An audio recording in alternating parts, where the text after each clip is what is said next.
Turn the car around now, Anthony! Now! My voice was so loud that my husband almost crashed into another vehicle on the highway. My hands were trembling as I held the black bag my son had asked me to bring. Inside it, hidden among innocent clothes, was something that would change our family forever. For 15 years, I helped my son financially. I sacrificed my savings. I lent him money that he never returned. But I never imagined he would be capable of this. But before we continue, make sure you're subscribed to the channel and write in the comments. Where are you watching this video from? We love to know how far our stories are reaching. My name is Margaret. I'm 67 years old, and I always believed my greatest purpose in life was to help my family. My husband Anthony and I worked our whole lives to save for a comfortable retirement. Our only son, Philip, who is 42, had lost his job 6 years ago, and since then we lived in an endless cycle of loans that deep down I knew would never be repaid. It all started with small requests. "Mom, can you help me with the rent this month? I promise I'll pay you back when I get paid." Soon came the water and electricity bills my grandson Peter's school supplies the payments on the new car they couldn't afford to buy. Before I knew it, I was supporting his entire family. Philip's wife Renee always treated me with a cold politeness. She never showed genuine gratitude for the sacrifices we were making. I saw the way she would roll her eyes when I mentioned that we needed to be more careful with money, as if it were my obligation to keep funding their lifestyle.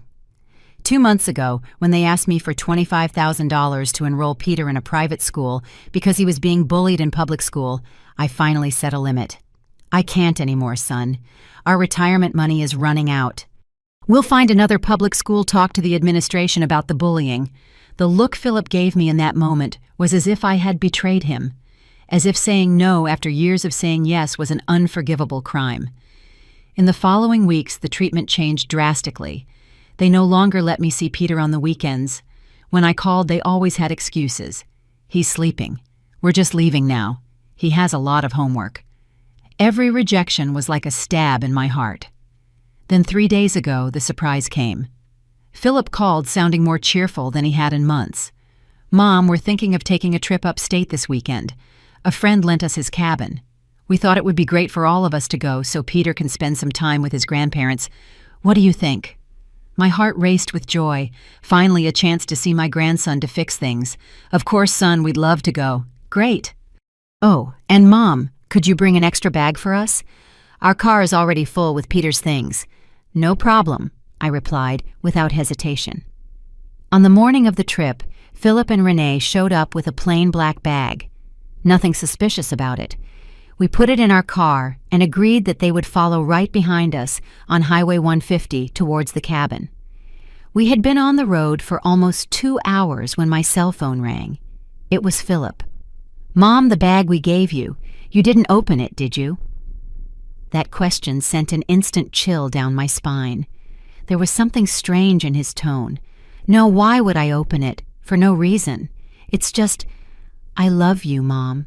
You know that, right?"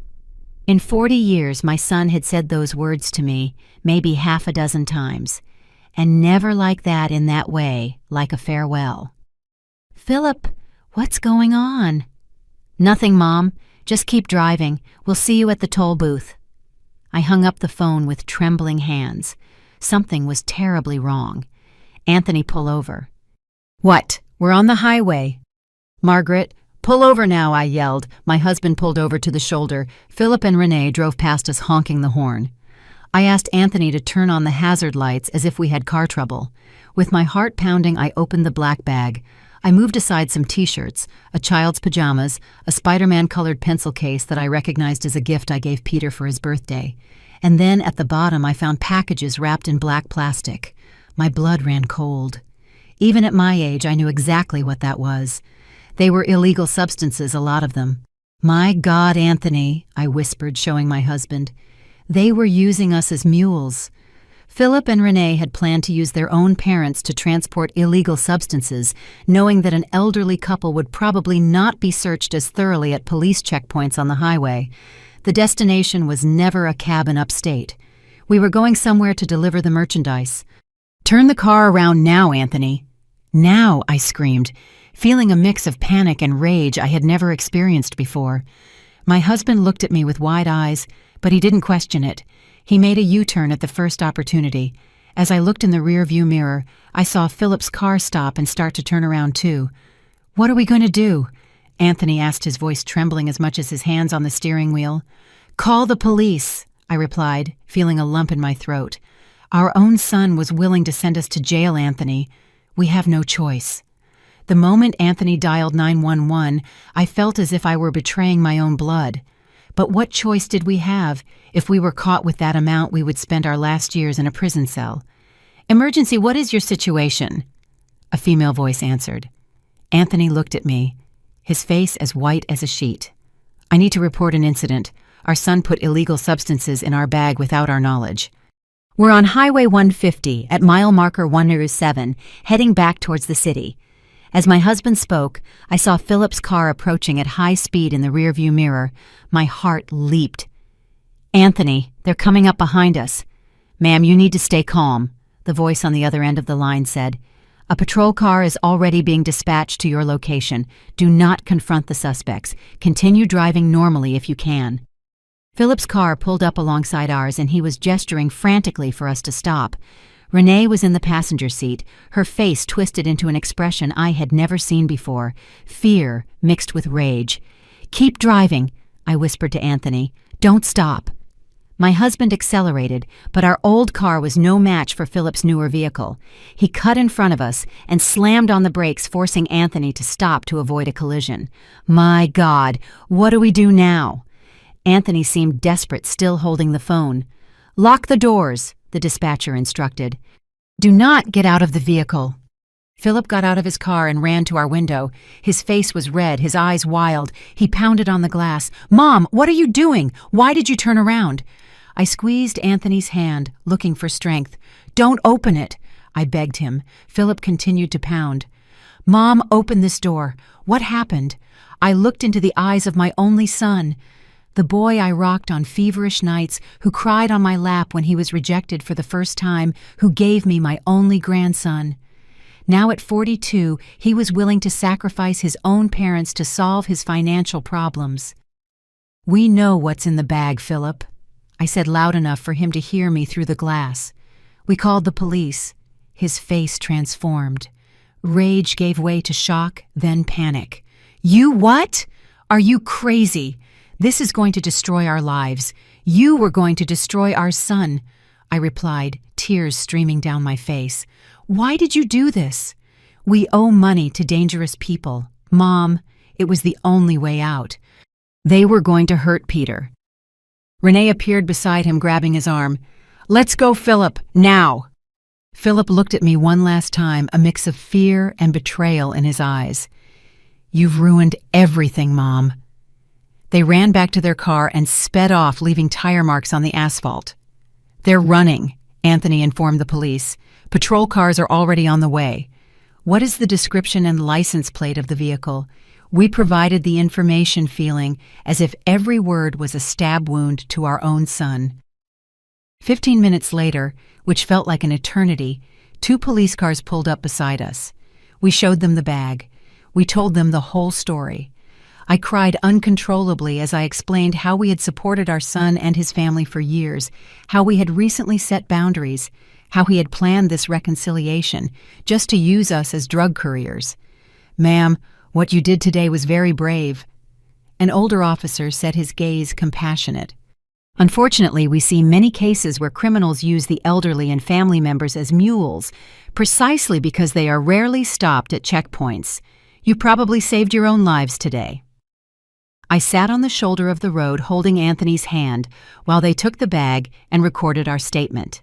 A female officer approached with a glass of water. "And my grandson?" I asked, my voice almost fading. "Peter is only 10 years old. He was in the car with them. We are searching for the vehicle now. If the child is with them when they are located, social services will be activated to ensure his safety." Sitting there in the middle of nowhere, between the open sky and the hot asphalt, I thought of all the times I had given in to Philip's requests, all the times I gave up my own needs to satisfy his, all the times I ignored the signs that something was wrong, because I wanted to believe that my son was still the person I raised him to be. "We're going to take you back home," the officer said. "We need you to be available in case we have more questions." On the way back, I was completely silent, looking out the window at the landscapes that hours before had seemed so promising. Anthony held my hand, his thumb making small circles on my skin, as he always did when I was distressed. Did I do the right thing? I finally asked, my voice breaking. What if they hurt Peter? What if... Margaret Anthony interrupted me, his voice firm despite his watery eyes. "They put drugs in our bag. They were willing to let us go to jail. That's not love, it's not family. You did the only thing you could do." But that night, alone in the bed I had shared with Anthony for 45 years, I couldn't sleep. I kept imagining where Peter might be if he was scared, if he would understand why his grandmother had betrayed his parents. The phone rang at 3:17 in the morning. I answered before the second ring. "Mrs. Margaret." It was the voice of the police officer. "We found your son and his wife trying to cross the state line. They are in custody.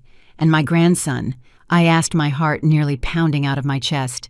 "The boy is fine. He's with a social worker now. As the closest relatives, you have preference for temporary custody if you wish." I didn't sleep for the rest of the night. Anthony and I sat on the small back porch watching the stars disappear as the day dawned. We didn't need to talk much. After 45 years together, our silences said more than words.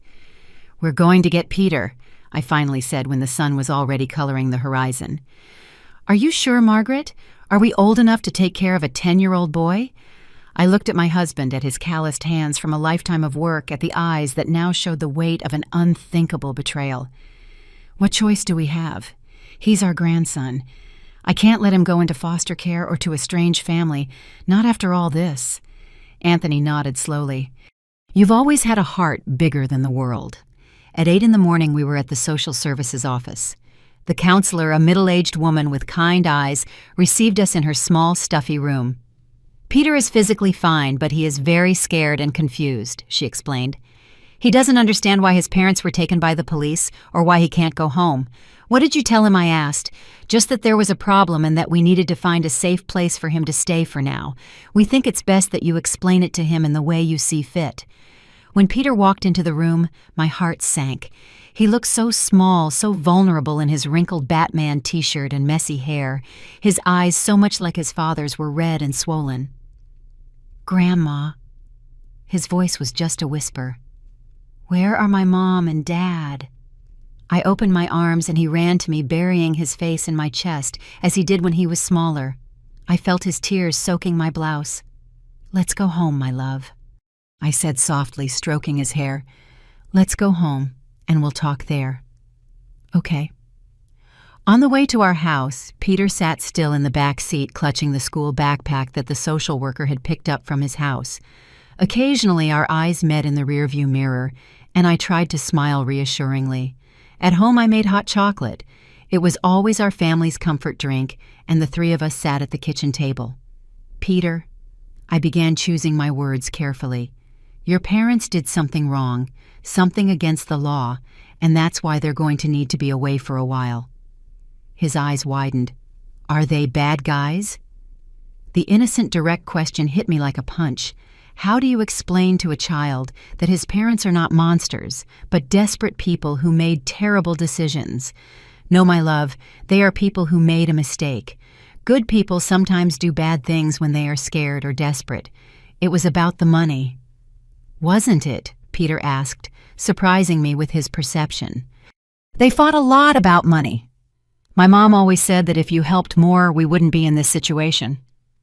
I felt as if I had been slapped. Was this how Renee portrayed me to her own son, as a stingy grandmother who refused to help enough? "Peter, Grandma and Grandpa helped your parents for many years." Anthony explained, his voice gentle but firm. "We gave them a lot of money, more than we could afford, actually. But sometimes, no matter how much you give, it's never enough if the person doesn't know how to manage it." Peter stirred his spoon in the chocolate, creating little whirlpools. I know I heard them arguing sometimes. Dad said it was just one more loan, and Mom said you owed it to them for being your only son. Every word from Peter was a painful revelation of how we were seen by my son's family.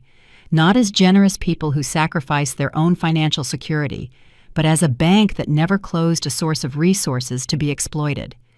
"Peter, do you know how long you'll have to stay here?" he asked, changing the subject. "The lady from social services said it could be a long time, that it will depend on the judge." He looked up, suddenly alarmed. "Are you going to send me away too?" "Never," I replied firmly, reaching out to hold his hand. "This is your home now for as long as you need." In the following days, we established a new routine. We enrolled Peter in the public school near our house, the same one where Anthony had been the janitor before he retired. We bought new school supplies, some clothes, and tried to create an atmosphere of normalcy in the middle of the chaos our lives had become. A week after Philip and Renee's arrest, we received a visit from a lawyer. "Do you want to see them?" he said, sitting in our living room. "They are being held in preventive detention while the case proceeds to trial." "And what do they have to say?" Anthony asked, his voice harder than I had ever heard it. "They claim they were forced by drug traffickers, that they were being threatened and saw no alternative. They're asking you to pay for their defense." I let out a bitter laugh that I didn't recognize as my own. After everything they did, after trying to turn us into criminals, they still think they can ask us for money. The lawyer seemed uncomfortable. "They also mentioned that if you don't help, they might claim that you knew about the drugs, that it was a joint plan." Anthony stood up so quickly the chair almost fell over. "Get out of our house now," he ordered, pointing to the door. "And tell my son that if he dares to accuse us, I will testify against him myself. Tell him we have the recordings of the calls to the police, that we have witnesses that we discovered the drugs and immediately asked for help. Tell him we are not the idiots he thought we were." After the lawyer left, Anthony sat down heavily on the sofa, covering his face with his hands. It was one of the few times I had seen him cry in all our years together. "Anthony," I whispered, sitting down beside him, "do you think we did something wrong in raising him? How did our son become this person?" He shook his head slowly. "I don't know. Margaret, maybe we gave too much. Maybe he never learned that actions have consequences.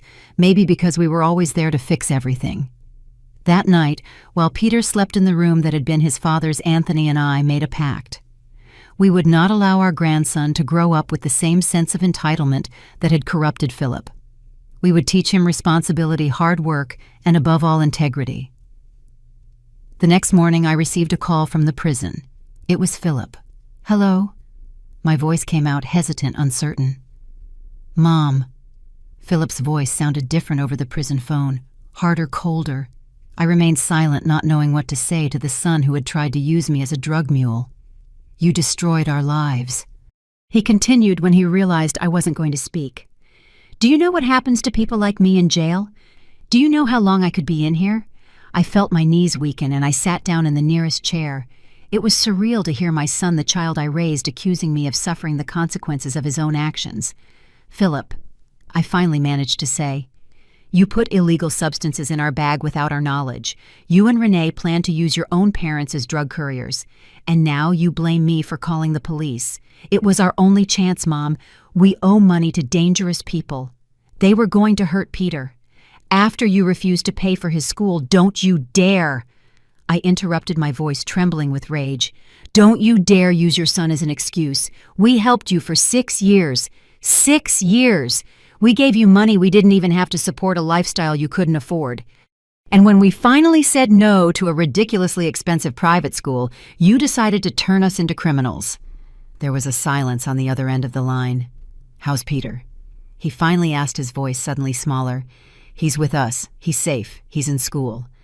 And for the first time in a long time, he's in a house where he doesn't have to hear constant arguments about money. I want to talk to him. That's not up to me anymore, Philip. There's a legal process now. The judge will determine when and how you can have contact." I heard a heavy sigh. "Mom, please. You need to help us. You need to pay for a good lawyer. For the family. For Peter." "No," I replied, surprising myself with the firmness in my voice. "It's over, Philip. The money is gone. The trust is gone. You crossed a line that can't be uncrossed. You're going to regret this," he said. And I could hear the anger rising again. "When I get out of here—" "If you're threatening your own parents now, Philip, I suggest you think carefully, I interrupted. Any threat will be reported immediately to the authorities. I'm going to take care of Peter and give him the stability he deserves. That is my only responsibility now. I hung up the phone with trembling hands. Anthony, who had heard everything from the kitchen doorway, came over and hugged me in silence. We stood like that, two old people supporting each other, trying to process how our only son had become a threatening stranger. The weeks turned into months. Life with Peter brought a new and surprisingly comforting routine. He went to school in the morning. I prepared his lunch and helped him with his homework. In the afternoon, Anthony took him to play soccer in the neighborhood field or to ride his bike. At night, we sat down to dinner together, something that rarely happened at his house, as we discovered. Peter told us that he usually ate alone watching TV while his parents argued in another room. Grandma Peter asked me one night as I was tucking him in, "Why did my parents fight so much about money if you were helping them?"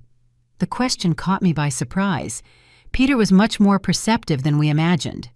"Well, honey, sometimes people want more than they can have. Your parents wanted a big house, new cars, trips, and expensive school for you. But they didn't have enough money for all of that. Grandpa and I helped a lot, but it still wasn't enough for the lifestyle they wanted." Peter looked thoughtful. "At his house, my mom always said it was your fault for not helping more, that if you really loved us, you would give more money." Every revelation from Peter was like a small stab. It was painful to discover how Philip and Renee had portrayed me to their own son, as a stingy villain, not as the grandmother who had sacrificed her own financial security for them. Peter, love is much more than giving money. It's being present, it's teaching what's right, it's setting boundaries when necessary. Sometimes saying no is the hardest way to love someone. He nodded slowly. "Like when you don't let me eat chocolate before dinner because you're worried about my health." I smiled. Exactly like that. As the months passed, Peter blossomed. His grades improved. He made friends in the neighborhood. And little by little, the questions about when his parents would come back became less frequent. Not for lack of love, I realized, but because he was finally experiencing the stability that every child deserves. Philip and Renee's trial was scheduled for 6 months after the arrest. As key witnesses, Anthony and I would be called to testify. The idea of testifying against my own son made me physically ill, but I knew it was necessary. Not just for justice, but to show Peter that even painful decisions are necessary when it comes to doing what's right. A week before the trial, I received a letter from Renee. I was surprised. She had never written to me before. With some apprehension, I opened the envelope. "Dear mother-in-law, I hope this letter finds you well. I know you probably hate me now, and you have every right. What we did was unforgivable. Using you and Anthony like that. I have no excuses. Prison gives you a lot of time to think. I've been thinking about all the times you helped us, and how I always wanted more. How I spoke ill of you to Peter. How I manipulated Philip into asking for more and more. The truth is, I never learned to live within our means. I always believed I deserved more than I had. And when you and Anthony were there ready to cover our debts, it was easy to keep going like that. I'm not asking for forgiveness or money for lawyers. I just wanted you to know that despite everything, I'm grateful that you are taking care of my son. He deserves better than the parents he has. Renee." I reread the letter several times, trying to find the manipulation between the lines, but for the first time since I met Renee, her words seemed sincere. I showed the letter to Anthony, who read it in silence. "What do you think?" I asked. He sighed deeply. "I think prison can change people, some for the worse, others maybe for the better. Do you believe her?" "I don't know, Margaret, but I think it's the closest thing to an apology we're going to get." On the day of the trial, I put on my best dress not out of vanity, but out of respect for the solemnity of the moment. Peter stayed with the neighbor. We decided he didn't need to go through the trauma of seeing his parents in court. The courtroom was surprisingly full. Apparently, the case of elderly parents being used as mules by their own children had attracted the attention of the local media. I sat next to Anthony in the front row, my fingers intertwined with his, looking for strength. When Philip and Renee entered handcuffed and wearing prison uniforms, my heart sank. Philip seemed to have aged 10 years in 6 months. He was thinner, with deep dark circles under his eyes, and a beard he had never had before. Our eyes met for a second, before he looked away, unable to face me. Renee, on the other hand, looked directly at me, and nodded slightly as if acknowledging my presence. There was something different about her, a humility that had never existed before. The trial began with the charges being read. Drug trafficking attempting to use third parties without consent for the transport of illegal substances association with drug trafficking. Every word was like a stab. When I was called to testify, my legs were trembling so much that I needed to lean on the railing to get to the witness stand. The prosecutor asked me questions about the years of financial support, about the recent refusal of the tuition, about the strange reconciliation, and the invitation for the trip. Mrs. Margaret, the prosecutor, asked, "When exactly did you realize that something was wrong?" I swallowed hard, glancing briefly at my son before answering. It was when Philip called during the trip to ask about the bag. He never in his entire adult life ended a call by saying he loved me. That wasn't normal. I felt that something was terribly wrong. And what did you do then? My voice failed me. I asked my husband to stop the car. I opened the bag and found the packages hidden among my grandson's clothes. Packages of drugs. And what was your reaction upon discovering this? My voice failed again. I told my husband to call the police. I knew I was reporting my own son, but they were willing to let us go to prison in their place. What choice did I have? The defense attorney, a young man in a cheap suit, stood up for cross-examination. Mrs. Margaret, you claim that you supported your son and his family for years. Are you aware that by doing so, you may have created a financial dependency that led them to take desperate measures when you suddenly cut off that support? I felt the blood rush to my face. I did not suddenly cut off support. I said no to a specific request and expensive private school after 6 years of paying for practically all of their expenses. And even if I had cut everything off at once, does that justify turning your own parents into unwilling drug traffickers? The lawyer backed down a bit at my outrage. I'm not suggesting a justification, ma'am. I'm just establishing the context of the situation. The context, I replied, my voice firmer now, is that two 40-year-old adults decided that the solution to their financial problems was to sacrifice their elderly parents. After my testimony, it was Anthony's turn. He told his version with the same dignified calm he always showed in times of crisis. When he finished, the judge called Philip and Renee to testify. Philip went to the witness stand first. He couldn't look at me as he spoke. We were desperate, he began. We owed money to dangerous people who threatened to hurt our son. When my mother refused to pay for the private school, we realized that she had finally set a limit, that we could no longer count on her financially. And did that justify putting drugs in her bag without her knowledge? The prosecutor asked. Philip finally looked at me, his eyes full of tears. No, nothing justifies what we did. I betrayed the people who were always by my side. I deserve to be arrested just for that. The sincerity in his voice surprised me. It didn't seem rehearsed or manipulative. Renee testified next. She confirmed everything Philip had said, but she went further. It was my idea, she admitted, leaving the court in silence. Philip hesitated, but I insisted. I said that his parents were already elderly, that no one would suspect them, that it was our only way out. I manipulated my husband in the same way I manipulated my in-laws for years. The trial lasted 3 days. On the final day after the closing arguments, the judge announced his decision. Philip and Renee Carballo, this court finds you guilty of all charges. However, considering the lack of a criminal record, the spontaneous confession, and the apparent remorse, I sentence you both to 4 years in prison with the possibility of progression to a work release program after serving 1/3 of the sentence. 4 years. My son would spend 4 years in prison for something he himself had chosen to do. Peter would grow up during those years without his parents. And I, a 67-year-old grandmother, would be responsible for raising a preteen. After the trial, Philip's lawyer asked if we would like to speak with him briefly before he was taken back to prison. I looked at Anthony, who nodded slightly. In a small room next to the courtroom, we found Philip still handcuffed, but without the presence of guards inside the room. "Mom," he began as soon as we entered, his voice choked with emotion. "I know I don't deserve your forgiveness. What we did is inexcusable."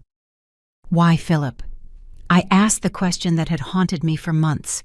Why would you do something like that to us after everything we did for you? He lowered his head. Because for years, you were always there to clean up my messes. Whenever I made a mistake, you fixed it. I think I never really grew up. I never learned to deal with the consequences of my own mistakes. And now Anthony asked, his voice calm but firm. Now Philip took a deep breath. Now I want you to take better care of Peter than I ever did. I don't want him to grow up like me, believing the world owes him something. His custody will still be decided by the judge, Anthony said. I know, and I'm going to recommend that he stay with you. Peter needs stability. Better examples than Renee and I were. Those words coming from my son took me completely by surprise. For the first time since the beginning of that hell, I saw a glimpse of the boy I had raised, a glimpse of integrity and responsibility. I'm going to try to be someone better when I get out of here, he continued, someone that you and Peter can respect again. When the guard came to get Philip, I did something I hadn't planned. I hugged my son. It was a quick hug, still laden with pain and distrust, but also with a small hope that maybe something good could come out of all that disaster. On the way back home, Anthony and I remained silent for a long time. Do you think he's really changed? I finally asked. Anthony considered for a moment. I don't know. Prison changes people, but not always for the better. I think only time will tell. And us. What happens now? He took my hand on the car seat. Now we raise our grandson. We give him what he needs, not necessarily what he wants. We teach values, responsibility, integrity, and pray that we do a better job this time. When we got home, Peter ran to greet us, anxious for news. What happened? When are Mom and Dad coming back?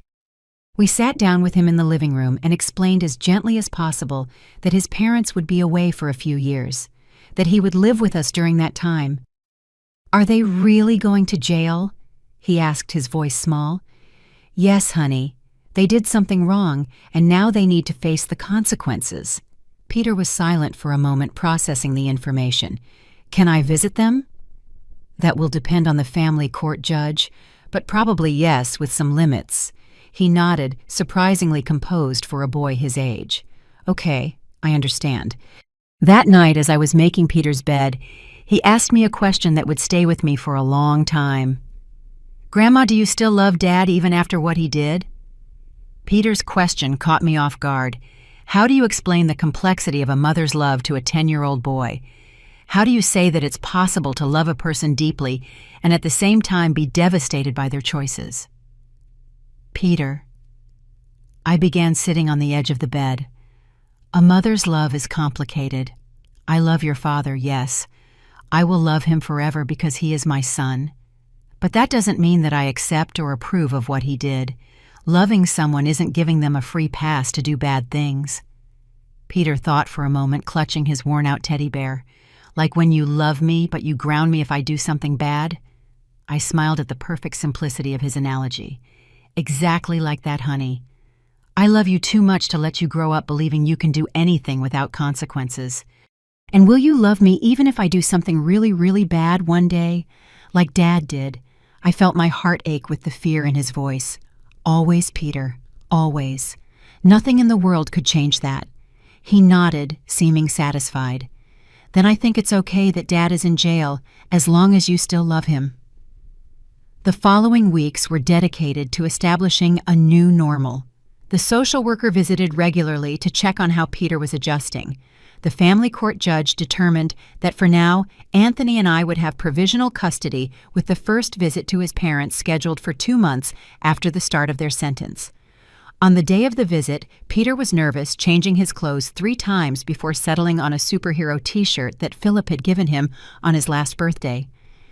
Do you think they'll be happy to see me? He asked as I combed his rebellious hair. It will be the best moment of their last few months, I answered honestly.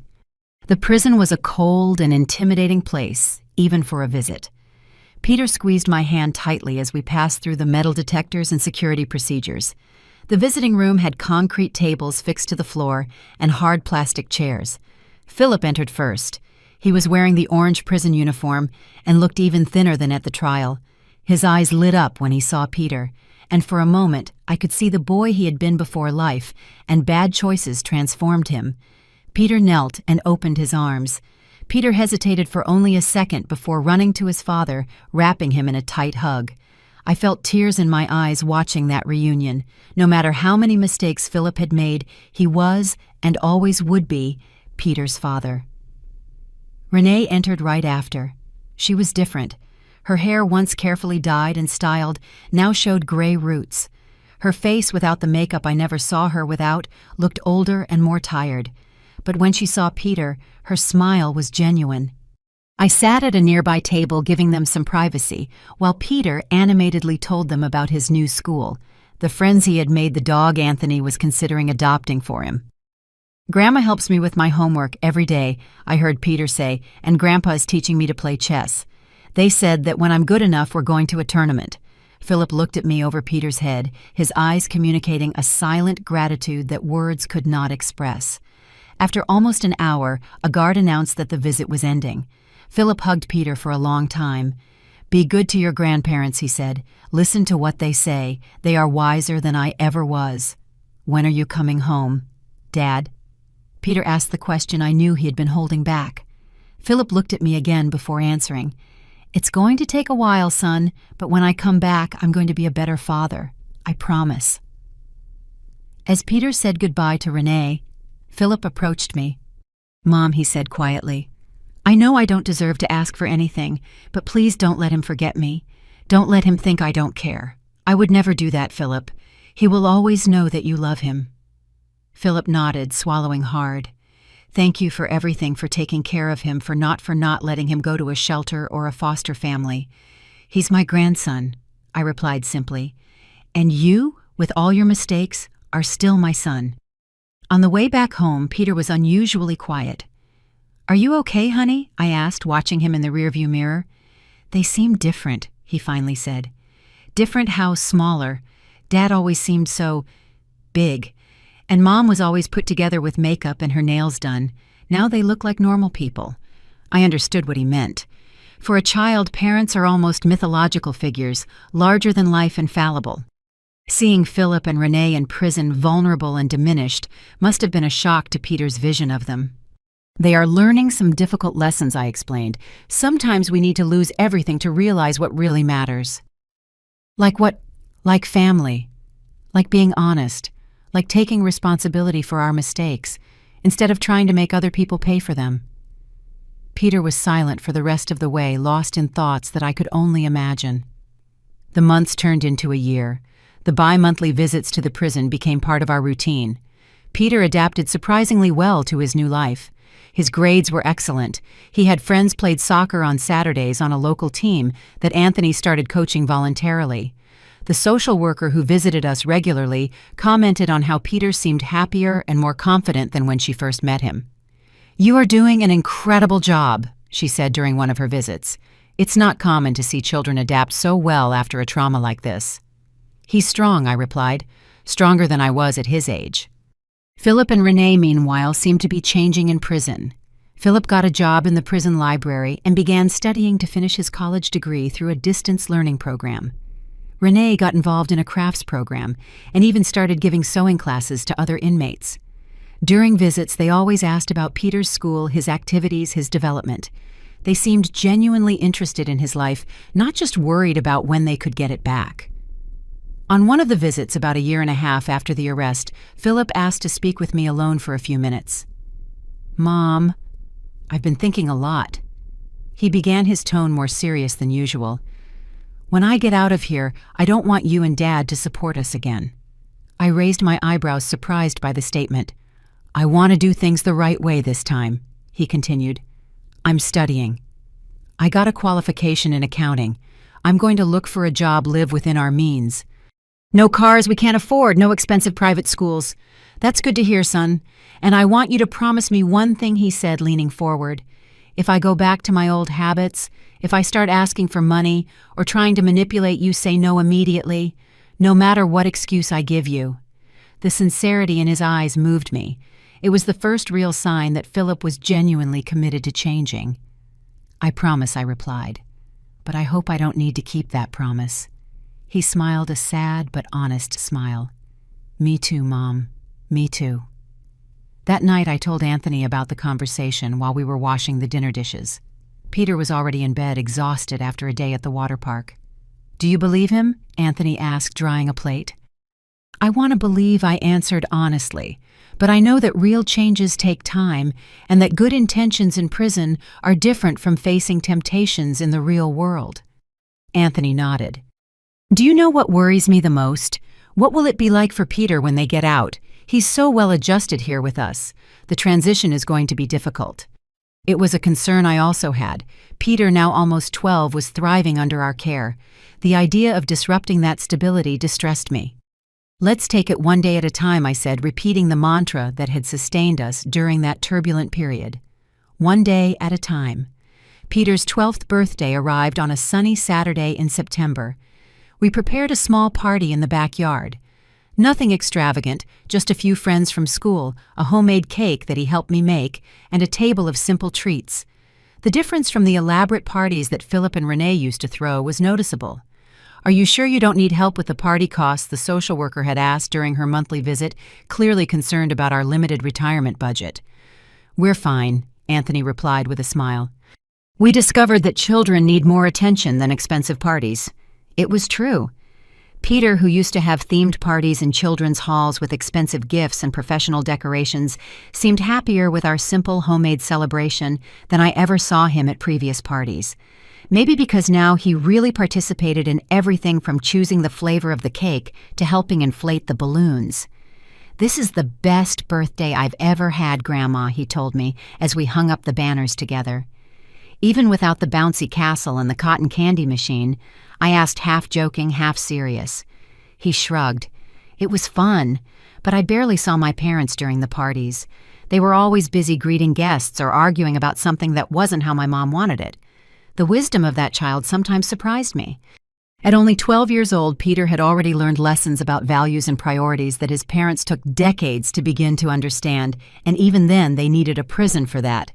Peter's big gift was a new bicycle.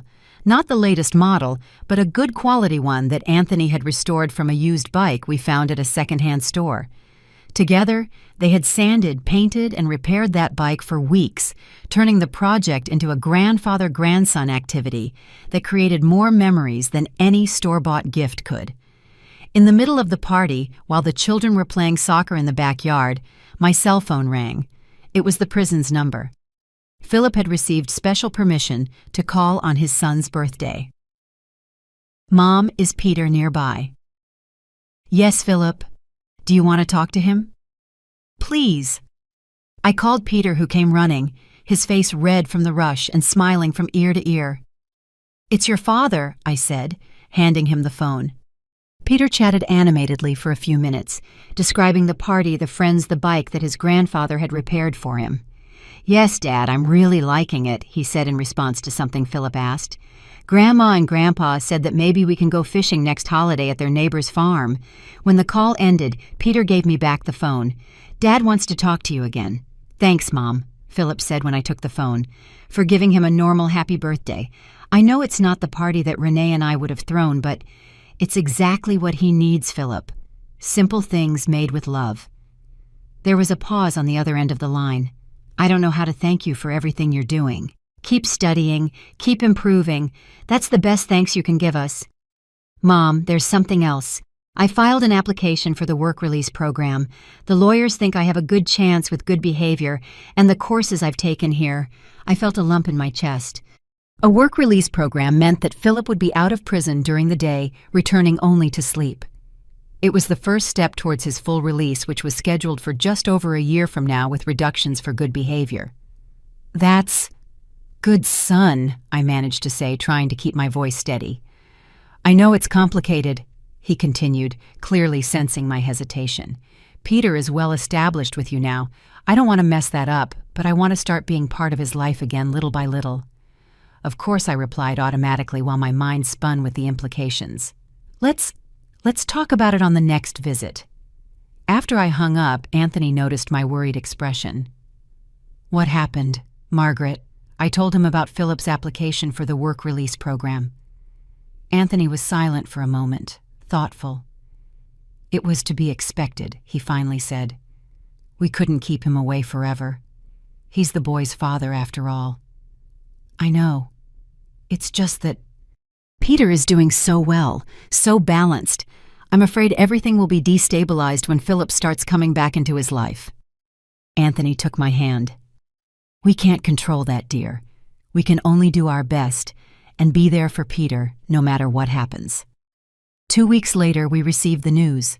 Philip's application had been approved. Starting next month, he would be on a work release program working during the day at a cooperative that employed ex-convicts and returning to the prison only to sleep.